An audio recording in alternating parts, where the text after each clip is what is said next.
En las elecciones generales del año 2016 hubo varios intentos de influir en los comicios. Se hablaba antes del tema de la cuenta de las granadinas, que se difundió un mes y medio antes de las elecciones. En el caso de los audios del señor Fernández Díaz, se difundió 24 horas antes de que acabara la campaña electoral, cuando el partido perjudicado, el Partido Popular, iba a tener bastante poco tiempo para articular una defensa. El 22 y el 23 de junio del año 2016, el Diario Público publica unos audios en un reportaje firmado por su director, don Carlos Enrique Bayo, y por doña Patricia López, en el que se escucha al entonces ministro del Interior, señor Fernández Díaz, hablando con el jefe de la oficina antifraude, el señor de Alfonso, sobre cómo difundir informaciones a los medios que puedan perjudicar a miembros de Esquerra Republicana de Cataluña y de Convergencia Democrática de Cataluña. A mí me ha llegado una información, pero no la tengo contrastada, te lo digo, que me han dicho que Javier Trías tiene una cuenta en el extranjero con alrededor de 12 millones de euros. ¿Y si eso saliera, tú qué opinas de eso? Yo, ministro, soy partidario de asestar el golpe cuando el golpe vaya a acabar con el animal. Es decir, darle los rejonazos y clavarle las picas no le mata. Contubernio y a conspiración organizada por el Gobierno central y por el ministro del Interior para intentar perseguir ideas políticas. Estaban conspirando, estaban mintiendo, estaban inventando pruebas falsas, estaban levantando falsos testimonios, se ayudaban los unos a los otros, no a hacer el bien, sino a hacer el mal. Estamos ante una verdadera conspiración de Estado. Aunque el titular habla de que fabricaban pruebas falsas, en los audios no está claro que el ministro considere que la información sea falsa. Lo que sí está claro es que no quiere esa información para dársela a los tribunales de justicia. Habla claramente de usar esa información para causar grandes titulares en los medios de comunicación que perjudiquen a esos partidos políticos e incluso involucra a la Fiscalía diciendo que le puede ayudar a atinar los mensajes, quedando claro como poco la instrumentalización de un ministro del Interior y de un jefe de oficina antifraude en beneficio de los intereses electorales del Partido Popular, en este caso el Partido Popular de Cataluña, contra sus rivales políticos, en este caso Convergencia.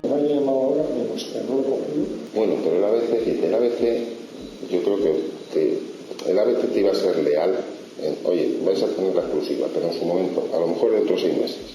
Así que no me pongas a entrar por ahí la pared espérate que la vas a tener tú. Pero el mundo no. El mundo no, porque yo conozco a Inda y al otro y te aseguro son locos. Son locos. Valientes, pero no locos. Alguien sabía que el ministro se iba a reunir con Daniel de Alfonso en la sede del Ministerio del Interior a una hora determinada, un día determinado, para hablar de cuestiones que estaban fuera del marco judicial, enfocadas a dañar la consulta del 9N y a determinados dirigentes catalanes. Al señor Fernández Díaz siempre se le había señalado como alguien implicado en la difusión en medios de las cuentas secretas que tenía la familia Pujol, que resultaron ser ciertas, pero también de las cuentas secretas que se atribuyeron al que fuera alcalde de Barcelona, señor don Xavier Trías, que nunca se probaron. Ha habido polémica con esos informes que a veces se han filtrado a la prensa y que, por ejemplo, han perjudicado al alcalde de Barcelona. ¿No? ¿Pero cree que se está utilizando información policial? No, es que yo pensaba que me iba a hablar de otros informes famosos de la UDEF, que bueno, pues que no voy a entrar en ese asunto porque usted sabe... En otros informes famosos de la UDEF que sí que han sido verdad, ¿se refiere? En fin, y por tal, como los del señor Pujol. Pero no quiero entrar en eso, prudencia. Ha habido políticos catalanes que han dicho que usted estaba detrás de la filtración de esos informes de la UDEF a la prensa. Sí, ¿y? Público difunde los audios y al día siguiente abren con ello todos los programas informativos de La Sexta, Antena 3, Mediaset, por supuesto TV3, y el PP se encuentra con una bomba el último día de la campaña electoral. El ministro del Interior debería presentar su dimisión hoy mismo. No lo ha hecho. Así que el presidente del Gobierno en funciones, el señor Rajoy, debería proceder a su cese inmediato también hoy mismo. Y si el presidente del Gobierno en funciones no procede a ese cese inmediato, se hará a sí mismo responsable de la conducta de su ministro del Interior. Es muy grave que el ministro del Interior haya utilizado sus competencias y sus tareas que tienen que ver con la protección de todos los ciudadanos para perseguir a rivales políticos. Debería dimitir inmediatamente y, si no, el presidente en funciones le debería cesar. Es necesario que el señor ministro abandone su cargo, que pongan, en definitiva, a disposición de los españoles ese cargo del Ministerio del Interior. No ha dado explicaciones, ha puesto excusas, se ha enrocado y, por tanto, tiene que marcharse. El ministro y el jefe de la Oficina Antifraude de Cataluña ya han dado unas explicaciones que han sido claras y rotundas. Como estamos a los días del final de la campaña, pues hay alguien que intenta aprovechar y pescar en río revuelto para ver qué saca. No sean hipócritas. Me reúno con todos ustedes. Si eso, señoras y señores diputados, es conspirar, solo puedo decir ahora que tire la primera piedra el que esté libre del pecado de conspirar. Pero había un segundo escándalo paralelo a las ya de por sí escandalosas declaraciones del ministro, y es que al ministro del Interior, al jefe de seguridad del Estado, le habían grabado en su despacho. Esa grabación demuestra una vulnerabilidad del despacho del ministro del Interior que es cuando menos alarmante. Con perfecta nitidez, eso es que no estaba Spiderman bajando por una farola grabándola desde la ventana, se estaba haciendo desde el propio Ministerio del Interior. Porque esa conversación era de 2014. Eso quiere decir que alguien le había grabado la conversación en el 2014 y la había guardado en algún tipo de audioteca durante 2 años para sacarla justo el día antes de las elecciones generales del año 2016. ¿Quién le había tendido la trampa al ministro? Parece ser que en el Ministerio del Interior, en el aparato policial, había una guerra entre 2 facciones.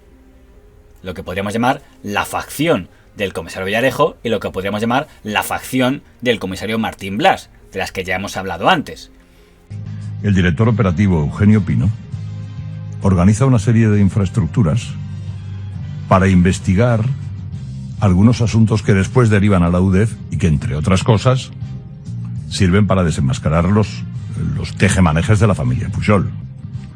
Pino le encarga a Marcelino Martín Blas la infraestructura para continuar estas investigaciones que había realizado otro comisario, Pepe Villarejo. Ahora, cuando se retira Eugenio del Pino, hay algunos que pugnan por ese puesto. Director operativo de la policía, que es el número 2 después del director general. En el año 2016 se iba a retirar don Eugenio Pino como director adjunto operativo de la policía, la DAO, y había por tanto una guerra por ver quién le reemplazaba en ese cargo. Eugenio Pino, que se ha jubilado en junio del 2016, ha anunciado su jubilación, sale en las próximas fechas, octubre-noviembre, tiene que ser sustituido como DAO. Y han tomado la decisión de nombrar a José Luis Olivera. Pero uno de los rivales, uno de los sectores rivales, es Marcelino Martín Blas. Y Marcelino Martín Blas se lleva una cantidad de documentación notable, lo hace ver a las otras fuerzas policiales con las cuales está enfrentado, que en particular José Manuel Villarejo, y la prueba de que está dispuesto a llegar lejos es la explosión de las cintas, la filtración al diario público de las cintas. La grabación al señor Fernández Díaz la había hecho el comisario García Castaño, uno de los hombres fuertes de la policía, que al parecer tenía la costumbre de grabar todas las conversaciones del ministro, según aseguraba él, para protegerle. Extraña protección, porque es de sospechar que si el ministro hubiera sabido que le estaban grabando, hubiera sido un poco más prudente con sus palabras. Más bien parecería que ese tipo de conversaciones se graban para sacarle partido tiempo después. Y aquella grabación que hizo el comisario García Castaño acabó en las manos del comisario Martín Blas.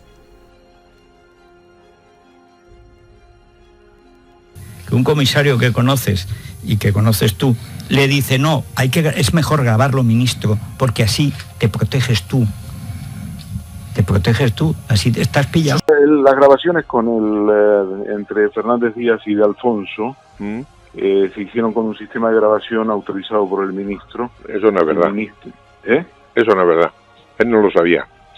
A los 2 días eso lo tenía Marcelino, porque además hay uno de asuntos internos que hace la transcripción de esa grabación. Bueno, pero el problema de fondo... El que se queda con la cinta es Marcelino Martín Blas. Y luego esa cinta, Martín Blas se la facilita al diario Podemita Público. Sí. ¿Y para qué se utiliza esa grabación? Para chantajear al ministro y para chantajear al gobierno de España, vamos. Como después tampoco se me ha pasado lo que decía, no sé si recuerda usted, que yo había grabado al ministro y había difundido la grabación. Pues se ha aclarado solo, nunca he sabido cómo, pero ahora resulta que viene el señor García Castaño y en esta mesa dice, no den ustedes más vueltas, si eso lo he hecho yo. Con una grabadora, una mini grabadora, colócala allí. Usted fue al despacho de Fernández Díaz y colocó una grabadora. Sí, yo no. Iba acompañando a un técnico. Y cuando, oye, ya puedes venir, subimos, cogimos la grabadora, se descargó un ordenador, ¡pum! Ahí tiene usted, al señor Pino. Enrique García Castaño es el que facilita, pero no para filtrar, por razones de tipo personal, para conocimiento de Marcelino Martín Blas, la cinta. No sabe que Marcelino Martín Blas la filtra. Y paga con su puesto. Yo no sentí nada, yo lo que sentí es un escándalo cuando lo vi eso en la prensa. Digo, pero ¿en qué país vivimos? ¿Cómo se tiene esto aquí en la prensa? Y el comisario Martín Blas se fue a reunirse con doña Patricia López y con Podemos. Alguien tiene ese material y con ese material intenta decir o yo o el material vuela. O lo sugiere. Pero efectivamente, guerra de comisarios. Y un buen día lo cuenta y se lo cuenta a una periodista del Diario Público, que se llama Patricia López. La señora Patricia López era la periodista del Diario Público que difundió los audios y que tenía contacto con el señor Martín Blas y a la vez con el partido político Podemos. Y se lo cuenta a una periodista del Diario Público, que se llama Patricia López, la cual tarda poco en comentárselo a Monedero y algún miembro más en una reunión que es detectada del partido Podemos, el cual le dice a ese comisario: si nos das ese material, nosotros lo sabemos manejar y tú serás el DAO. Y efectivamente lo publican.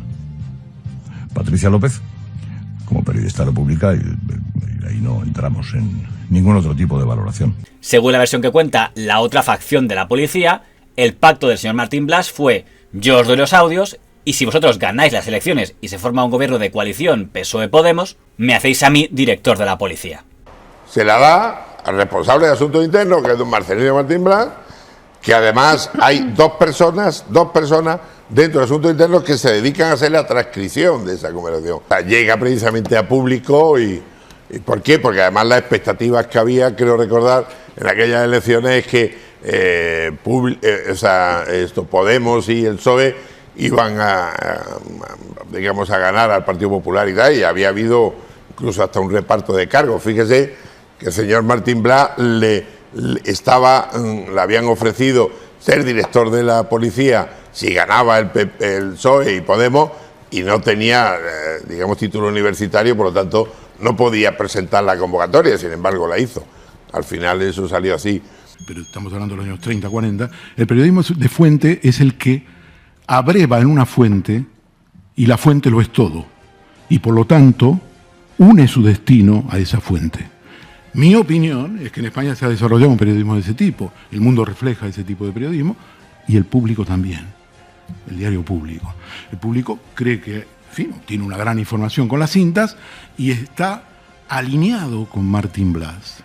Está alineado, hipotecado con Martín y tal. Y es un personaje que evidentemente para él ha sido muy importante, público, en un momento determinado. No sé qué otros periódicos hubieran publicado en las 2 semanas de la campaña electoral del 2016 las cintas, las tremendas cintas de Fernández Díaz y de Daniel de Alfonso. Si existía o no este pacto, nunca se sabrá de verdad, porque en aquellas elecciones el Partido Popular volvió a ganar e incluso mejoró resultados. Por tanto, la difusión del audio del señor Fernández Díaz, a efectos reales, no causó entonces ningún tipo de erosión en el electorado del Partido Popular, ni siquiera en Cataluña. Pero sí hubo una víctima política, dado que cuando el señor Rajoy fue reelegido como presidente y volvió a tomar posesión como presidente, en su nuevo gobierno excluyó al señor Fernández Díaz. Y bueno, he sido un tocapelotas, lo reconozco, porque he tratado de por lo menos desde dentro humildemente, intentar ciertas sinergias para provocar una catarsis en el sistema. Veo que no, que hay una gente que son los que mandan y tal, y los demás a comerles la polla. Entonces, una mini catarsis ha tenido lugar. El señor Fernández Díaz no solo está fuera del gobierno porque está enfermo. Es decir, el tiempo pone a cada uno en su lugar.